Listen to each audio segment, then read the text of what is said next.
Você ainda se lembra dos anos dourados da Mitsubishi no WRC? Aquela época em que o rugido do Lancer Evolution dominava os terrenos mais desafiadores do planeta? A marca dos 3 diamantes escreveu sua lenda ao lado do finlandês Tommi Mäkinen, conquistando o Campeonato Mundial de Pilotos por 4 anos consecutivos, entre 1996 e 1999, e alcançando a glória máxima ao vencer o título de Construtores em 1998. Ao todo, mais de 30 vitórias oficiais desde 1973, consolidando a família Evo como um dos ícones mais reverenciados da história do rally. Mas esse legado glorioso não duraria para sempre. Com a chegada do novo milênio, a luz da Mitsubishi Motors começou a enfraquecer. Uma série de decisões internas, crises econômicas e erros estratégicos levaram sua divisão automotiva à beira do colapso financeiro. Um fato surpreendente, considerando que o grupo Mitsubishi é um dos 5 titãs corporativos mais influentes do Japão, figura entre os 20 maiores conglomerados da Ásia e está entre as 200 empresas mais valiosas do planeta. Um colosso que abrange desde energia e aviação até bancos, eletrônicos e construção civil, e mesmo assim, sua divisão automotiva, a mais visível para o grande público, foi deixada à própria sorte. Como isso foi possível? Como uma marca que tocou o céu nos anos 90 acabou lutando para sobreviver apenas uma década depois? Hoje, voltamos aos primeiros anos do século XIX para descobrir as origens, a ascensão e a queda da Mitsubishi Motors, uma marca que deixou um verdadeiro legado de culto ao redor do mundo.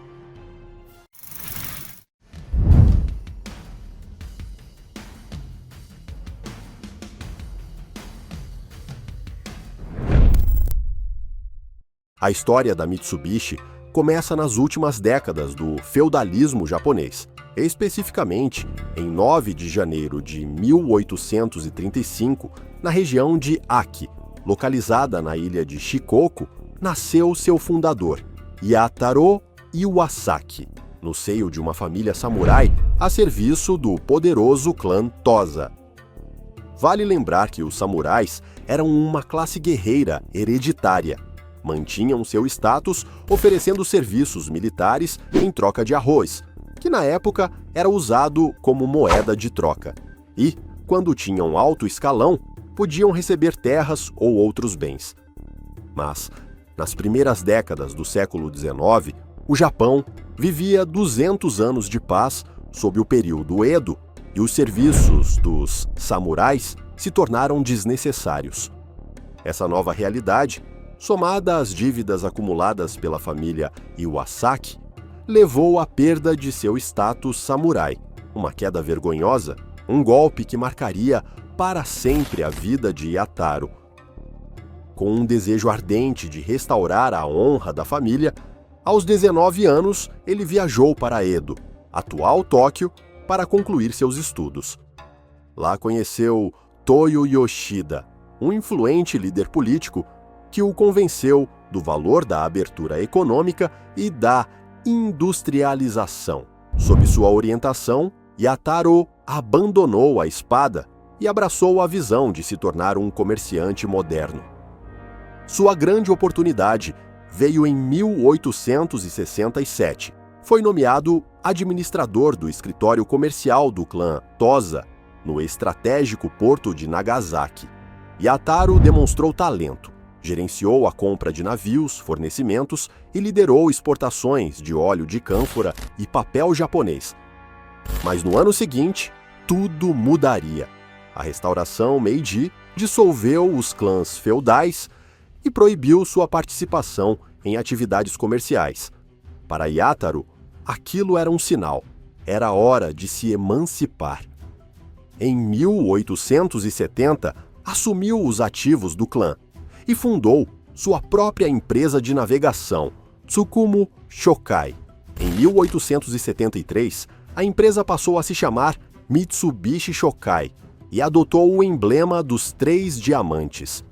Mitsubishi vem de Mitsu, 3, e Hishi, castanha d'água, termo que também representa um losango ou diamante. A escolha não foi aleatória. O brasão do clã Tosa incluía 3 folhas de carvalho e o da família Iwasaki, 3 diamantes empilhados. Em 1874, sua empresa transportou tropas e suprimentos durante a expedição japonesa a Taiwan, o que fortaleceu sua relação com o governo e lhe permitiu adquirir mais navios e entrar em novos setores. Visionário, Yataro entendeu que o futuro dependia do controle financeiro. Em 1880, fundou o Banco Mitsubishi, uma fonte direta de liquidez para seus planos de expansão. Curiosamente, após décadas de fusões, ele se tornaria o banco mais importante do Japão. No ano seguinte, em 1881, adquiriu a mina de carvão de Takashima, garantindo o fornecimento de energia para sua frota e criando uma nova fonte de renda. E em 1884, arrendou o estaleiro de Nagasaki, dando o salto para a construção naval e maquinário pesado.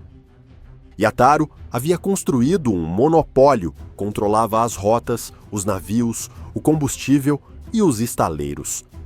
As críticas públicas não demoraram a aparecer, mas seu apoio político era sólido, e assim a Mitsubishi se tornou um dos primeiros Zaibatsu, conglomerados familiares que dominariam a economia japonesa por décadas.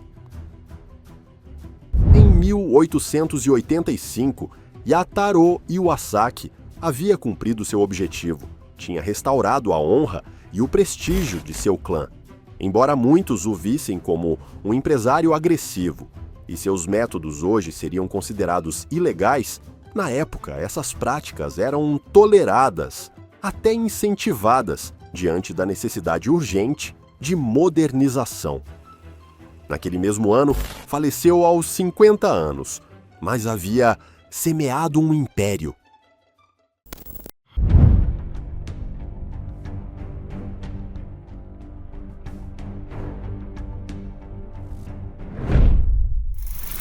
Após a morte de Yataro, a Mitsubishi passou a ser liderada por seu irmão, Yanosuke, e mais tarde por Hisaya Iwasaki, que esteve à frente da empresa até 1916. Durante sua gestão, expandiu a influência da Mitsubishi para os setores de extração, construção naval, bancário e manufatureiro. O capítulo seguinte da história ficou nas mãos de Koyata Iwasaki, sobrinho de Yataro. Assim que assumiu a liderança em 1917, Koyata vislumbrou o potencial dos automóveis para o Japão moderno.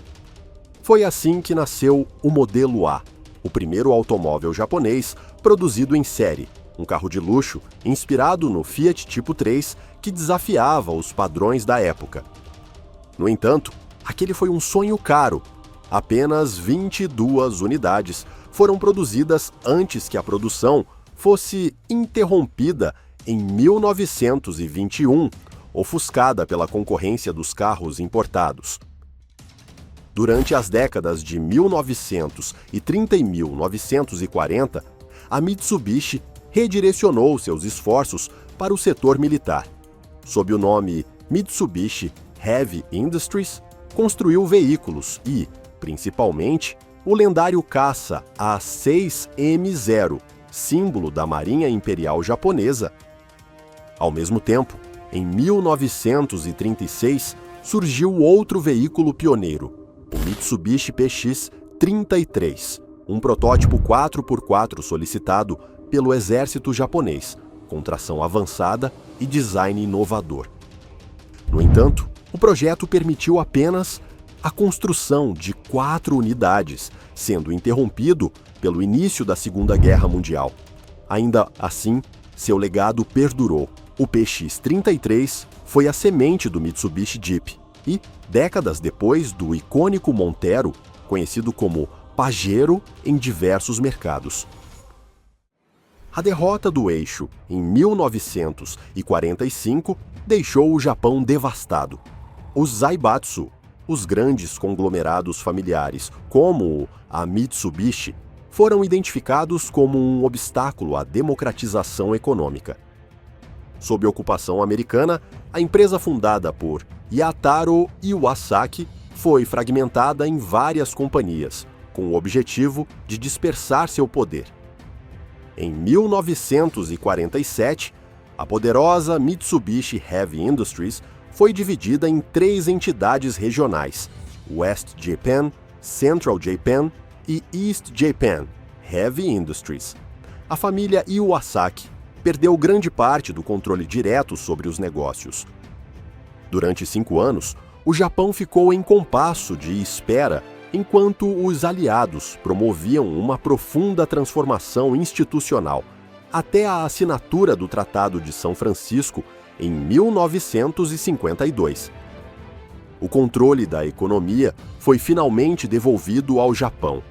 E embora os Zaibatsu continuassem limitados por lei, as empresas resultantes começaram a colaborar informalmente, impulsionando a reconstrução nacional.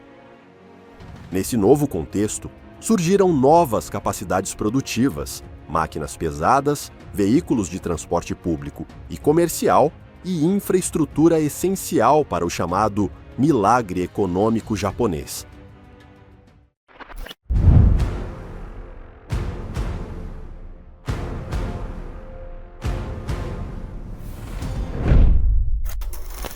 Assim como a Nissan com a britânica Austin, a Mitsubishi iniciou seu caminho no mundo automobilístico licenciando o lendário Jeep Willys.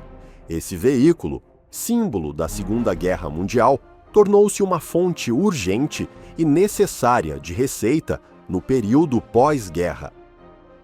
Durante o restante dos anos 1950, as divisões da Mitsubishi recuperaram o fôlego, lançaram o Mitsubishi Mizushima, um caminhão de 3 rodas, e a popular Scooter Silver Pigeon. Ambos os modelos tiveram grande aceitação e simbolizaram a recuperação econômica do Japão. Em 1960, chegou o seu primeiro carro de passeio moderno, o Mitsubishi 500, um microcarro modesto, mas confiável e acessível, perfeito para um Japão em plena reconstrução. Em 1962, foi lançada sua versão aprimorada, o Super Deluxe, projetado para alto desempenho. E ele provou isso nas pistas. No Grande Prêmio de Macau, ocupou as 4 primeiras posições, marcando o início de uma sequência de vitórias. Em 1964, as 3 pequenas divisões, que operavam de forma independente, foram unificadas sob o guarda-chuva da Mitsubishi Heavy Industries Limited. Em 1970, diante da crescente demanda no Japão e no exterior, nasceu a Mitsubishi Motors Corporation, MMC, uma subsidiária independente dedicada exclusivamente à fabricação de automóveis. Essa separação estratégica permitiu que, em futuras crises, o restante do grupo não fosse obrigado a resgatá-la. A nova MMC formou uma aliança fundamental com a Chrysler Corporation, que a catapultou para o mercado ocidental. Um dos primeiros frutos dessa parceria foi o Mitsubishi Galant, que nos Iowa foi vendido como Dodge Colt, competindo diretamente com modelos como Toyota Corona, Nissan Bluebird, Honda Accord e Mazda Capella. Mas a força global da Mitsubishi viria em 1973, com o lançamento do Lancer A70 e o Lancer 1600 GSR. Em provas exigentes como o Safari Rally e o Rally da Austrália, o 1600 GSR consagrou-se, vencendo as edições de 1975, 1976 e 1977. À medida que a Mitsubishi consolidava sua presença internacional, a Chrysler enfrentava uma grave crise. Como parte de sua reestruturação, vendeu sua divisão australiana à Mitsubishi.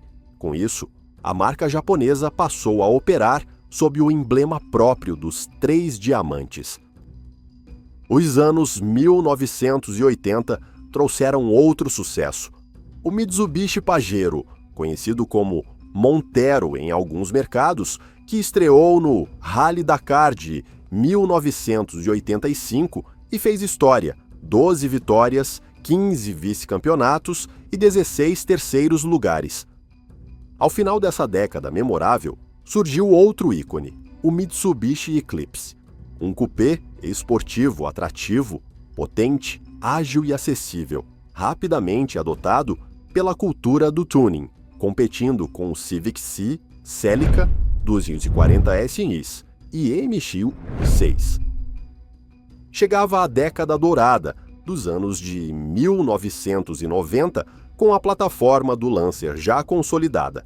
Em 1992, nasceu o Lancer Evolution, o Evo 1, iniciando a era mais lendária da Mitsubishi no WRC.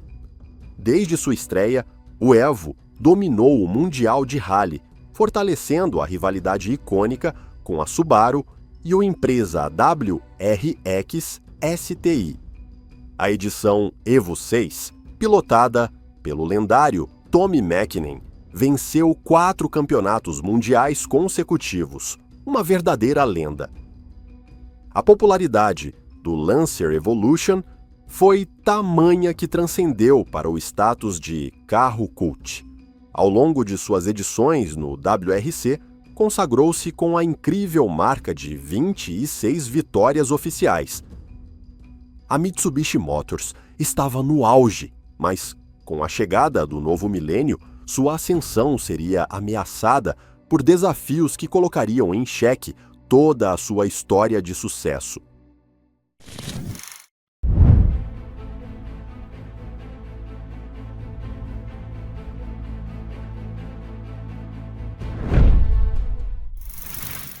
No início do novo milênio, a Mitsubishi Motors entrou em uma das fases mais sombrias de sua história. Um escândalo global explodiu quando veio à tona que a empresa havia encoberto defeitos em seus veículos por mais de 20 anos. As falhas envolviam componentes críticos, como freios e eixos, o que forçou recalls massivos e causou uma grave perda de confiança por parte dos consumidores. O dano à reputação foi profundo e difícil de reverter. Em meio a processos judiciais e quedas drásticas nas vendas, a Mitsubishi buscou apoio de seu então parceiro estratégico, Daimler Chrysler. Mas em 2004, os norte-americanos decidiram se retirar, considerando que o investimento já não era viável. Uma pergunta frequente entre os fãs é: por que o grupo Mitsubishi não resgatou sua própria divisão automobilística? A resposta está na estrutura do conglomerado. Desde sua fundação como entidade autônoma em 1970, a Mitsubishi Motors operava de forma independente das outras empresas do grupo, como a Mitsubishi Heavy Industries ou o Banco Mitsubishi. Embora compartilhassem o mesmo emblema dos 3 diamantes, não havia nenhuma obrigação legal ou financeira de prestar socorro. Na verdade, após o escândalo dos anos 2000, o restante do grupo se distanciou, temendo que a crise da divisão automobilística contaminasse sua própria reputação corporativa. Sem qualquer respaldo, a Mitsubishi Motors ficou exposta, enfrentando as consequências de suas decisões. A empresa foi forçada a implementar cortes drásticos, fechou fábricas, demitiu funcionários e recuou para mercados mais rentáveis, buscando sobreviver. Mas a tempestade ainda não havia passado. Em 2016, um novo escândalo abalou a marca. Foi revelado que haviam manipulado os testes de consumo de combustível em vários modelos. A verdade veio à tona graças à Nissan, que detectou discrepâncias após testar veículos desenvolvidos em colaboração. Mais uma vez, as ações da Mitsubishi Motors despencaram, deixando a empresa à beira da falência. Em uma jogada decisiva, a Nissan adquiriu 34% da empresa por cerca de 2,3 bilhões de dólares, um valor simbólico bem abaixo do valor de mercados anterior ao escândalo. Dessa forma, a marca dos três diamantes foi incorporada à aliança Renault-Nissan. O impacto foi imediato. A Mitsubishi se despediu do Lancer, do Evolution e do Montero, ícones que marcaram uma era, mas que hoje vivem apenas na memória dos fãs. A Mitsubishi renasceu. Sob a direção da Nissan, o modelo Triton, ou L200, consolidou-se como um campeão de vendas, um veículo robusto, confiável, com espírito off-road, talvez o último vestígio da essência original da marca. Nos últimos anos, a empresa tem apostado em uma nova direção: sustentabilidade, eletrificação e inovação tecnológica. No seu portfólio, destacam-se os SUVs Eclipse Cross, ASX e o Outlander híbrido plug-in, adaptando-se ao novo paradigma do setor automotivo. Atualmente, a Mitsubishi Motors emprega cerca de 30 mil pessoas e possui uma capitalização de mercado aproximada de 4,35 bilhões de dólares, muito distante do seu auge nos anos 90, quando chegou a empregar mais de 55 mil funcionários, e seu valor de mercado superava os 53 bilhões de dólares. A Mitsubishi voltará ao topo? Ninguém sabe. O que é certo é que ainda existem milhões de fãs ao redor do mundo, esperando que a lenda dos três diamantes volte a rugir, como nos gloriosos dias do rally.